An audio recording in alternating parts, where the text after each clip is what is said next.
হে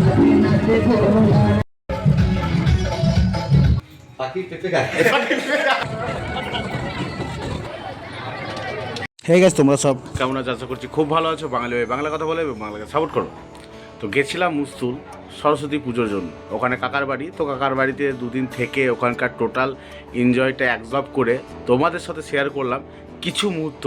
সেটা তোমরা দেখতে থাকো এবং মজা দিতে থাকো। মাঝে মাঝে এত মজা আছে যেগুলো মিস করলে তোমরা সব কিছু মিস করে যাবে। তো পুরো ভিডিওটা আস্তে আস্তে দেখতে থাকো আর মজা নিতে থাকো। আমাদের দাইহাট কাটোয়ার পাশেই একটি ছোট্ট গ্রাম, তার নাম হচ্ছে মুস্তুল। তো এটাই হচ্ছে মুস্তুলের ফুটেজ। শুধু দেখো এরিয়াটা কত সুন্দর।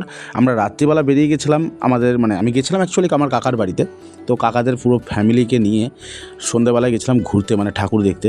তো যে কটা ঠাকুর দেখেছিলাম সব অ্যাকচুয়ালি দেখিনি, যতটা পেরেছি ততটা কভার করে তোমাদেরকে দেখানোর চেষ্টা করেছি। তোমরা দেখো ঠাকুরগুলো কেমন হয়েছে, লাইটিংগুলো কেমন হয়েছে। আর এই যে মন্দিরটা দেখছো, এই মন্দিরের যে ক্লাবটি, আমি তো জানি না কোন ক্লাব, তো এই ক্লাবটি একটু পুকুর পাড়ে একটি খুব সুন্দর একটা জিনিস বানিয়েছে। দেখো, গঙ্গা আরতি, আমাদের কলকাতা সাইডে যেখানে গঙ্গা আরতি হয় ঠিক সেইটাকে তুলে ধরেছে আমাদের এই পুকুর পাড়টাতে। অতি সুন্দর জায়গা। আর পুকুরটা পুরো চারি সাইড দিয়ে লাইট দিয়ে ঘেরা। আমি বহু বছর পর কাকার বাড়ি গেলাম, এবং সেটা আবার সরস্বতী পুজোর সময়। বহু দিন হয়ে গেছে যে আমি মুস্তুলের সরস্বতী পুজো দেখিনি। আর মুস্তুলে একটা খুব বড় কালী মায়ের মন্দির আছে, যেখানে আদি যুগ থেকে হয়ে আসে এমন কিছু প্রচলিত জিনিস যেগুলো এখনও হয়। যেরকম গোটা গ্রামের লাইট বন্ধ করে পাটকাঠিতে আগুন জ্বালিয়ে ঠাকুরকে মাকে বিসর্জনের রাস্তায় নিয়ে যাওয়া হয়। ওই জিনিসগুলো বহু বছর আমি দেখিনি, বাট অনেক বছর পর সরস্বতী পুজোয় কাকার বাড়িতে গেলাম। আর কাকার বাড়িতে গোটা ফ্যামিলি নিয়ে প্রচণ্ড আনন্দ করলাম। দেখো ক্রাউডটা, দেখো জায়গাটায়, শুধু ক্রাউডটা দেখে নাও, প্রচণ্ড ক্রাউড। হ্যাঁ, তো এখানে এই যেগুলো সামনে দেখছো সবাই কিন্তু আমাদের কাকাদের বাড়িরই সব ফ্যামিলির ভেতরেই আমরা ঘুরতে গেছিলাম। তো ঘুরতে গিয়ে মেলায় গিয়ে গোটা মেলাটা আমরা ঘুরে ঘুরে দেখছিলাম। আর ঘুরতে ঘুরতে চলে গেছিলাম একটুখানি মেলার ভেতর সাইডে, যেখানে বাচ্চাদের জন্য জিনিস আছে। তো এখানে বাচ্চারা আমার কাকার একটা ছোট ছেলে আছে এবং আমার পিসির একটা ছোট্ট মেয়ে আছে। তো ওরা ওখানে গিয়ে বললো ট্রেনে চড়বো। তো ট্রেনে চড়বে, এবার ট্রেনটা গোল করে ঘুরছে, যদি পড়ে যায় সেখানে কে চাপবে ওখানে কনফিউজ হয়ে গেছে। তুমি চাপো, ও বলছে তুমি চাপো। লাস্টে আমার যে কাকার শাশুড়ি আছে, আমার সম্পর্কে দিদা, তো তাকে চাপানো হয়েছে। দেখো ওই যে দিদা আর ওই বাচ্চা দুটোকে নিয়ে বসে আছে। তো নেমে বলছে আমার মাথা ঘুরছে, চঞ্চল করে মাথা ঘুরছে। কি হাসি না হয়েছে। অনেক দিন পর সবাই এক জায়গায় হলে যেটা হয়। আর এই গলি দিয়ে যে কটা ঠাকুর পেয়েছি দেখেছি, বাট সব কটা দেখিনি গো। বলবো না যে সব ঠাকুর কভার করেছি, সব ঠাকুর নাই, কিন্তু এখানেই শেষ নয়। পরের দিনের বাড়িতে খাওয়া দাওয়া, তারপরে রাত্রিবেলায় ঠাকুরের বাচের সময় ঘোরা, সব কিছু ভিডিওটাই আছে, দেখতে থাকো। আর এই দেখো মেলার ভেতরে 100 টাকায় বাসন, তুমি যা নেবে সেটাই 100 টাকা, যা নেবে সেটাই 100 টাকা। আর মেয়ে ছেলে নিয়ে গেছো বুঝতেই পারছো, পুরো মেয়ে ছেলেরা একদম ভিড় লাগিয়ে ফেলেছে। আর কাকাদের ক্লাবের সামনে কাকাদের ক্লাবে সব ছেলেপিলেরা ডান্স করছে, ওখানে একটু ফুটেজ তুলে নিলাম। আর এখানে আমার পিসি বলছে যে তুই কি ব্লগ বানাচ্ছিস? হ্যাঁ। তো আমাকে বললো আমাদের নিচ্ছিস না কেন? আমি কিন্তু কাউকে কিন্তু ব্লগে নিইনি। তো তখন আবার ব্লগটা ফ্রন্ট ক্যামেরা করে সবাইকে নিয়ে আমি ব্লগটাকে পুরো ফ্যামিলি ব্লগ তৈরি করলাম। তো আমরাও আসবো আবার নাচানাচি করার জন্য। তো এরপরে ফুটেজে দেখো আমরা ঢুকে পড়েছি, ওদেরকে বাড়িতে ঢুকিয়ে দিয়ে আমরা চলে এসেছি আমাদের এনজয় টাইমের জন্য। তো সবাই মিলে একটু ডান্স করছি, একটু দেখে নাও, একটু মজা নিয়ে নাও।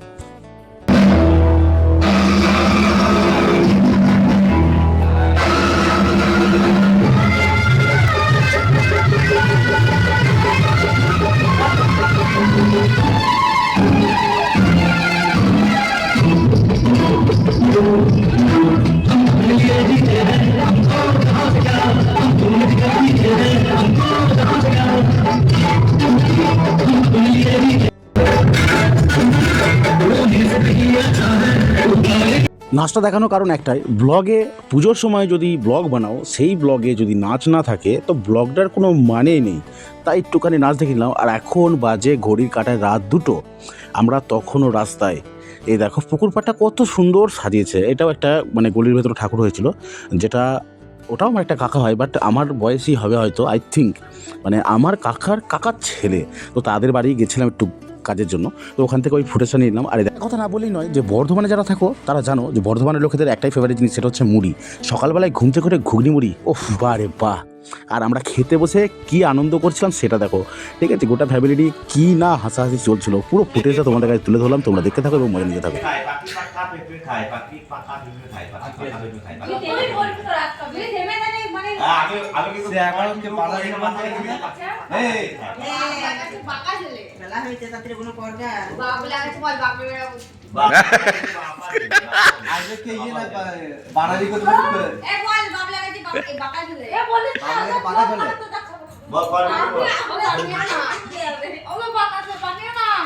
তোমার নর্নেল গুড় চলে এসছে।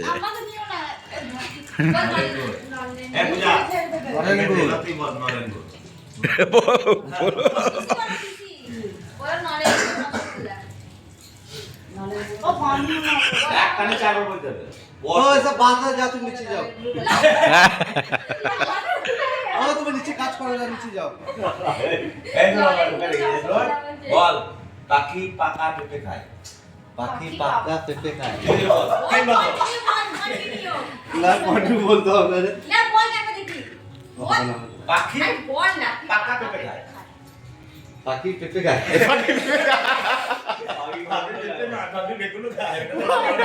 অনেক হাসি মজা হলো। এবার মেন কাজে আসি।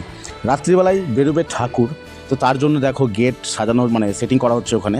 আর এখানে আমাদের দুপুরের মানে লাঞ্চ রেডি হয়ে গেছে। লাঞ্চের মেনু ফ্রাইড রাইস, মাটন কষা এবং খেজুর গুড়ের মিষ্টি। তাদের খাওয়ার শেষ হতে না হতে হনুমানের উৎপাত শুরু হয়ে গেছে। হনুমান একটা কোটো ডাব্বা নিয়ে ছাদে চলে গেছে। তো তার কাছে কোটো ডাব্বাটা নেওয়ার জন্য আমরা বহু কষ্ট করে তারপরে কোটো ডাব্বাটা তার কাছে চেয়ে নিয়ে তারপর উদ্ধার করলাম। আর রাত্রিবেলা ঠাকুর বেরিয়ে গেছে, দেখতেই পাচ্ছ।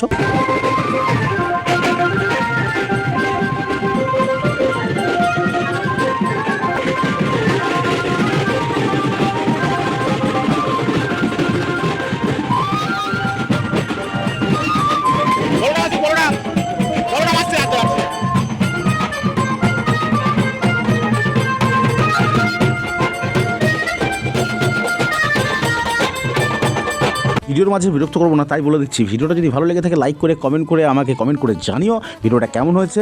আর পাশে থেকে আমাকে একটু সাপোর্ট করতে পারো। ফেসবুকের পেজ থেকে দেখলে ফেসবুক পেজটাকে ফলো করো, ইউটিউব থেকে দেখলে ইউটিউব চ্যানেলটাকে সাবস্ক্রাইব করো। আজকের জন্য আমি এখানে মুখটাকে বন্ধ করলাম। তোমরা পুরোপুরি ভিডিওটা দেখো এবং মজা নাও।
ভোলানা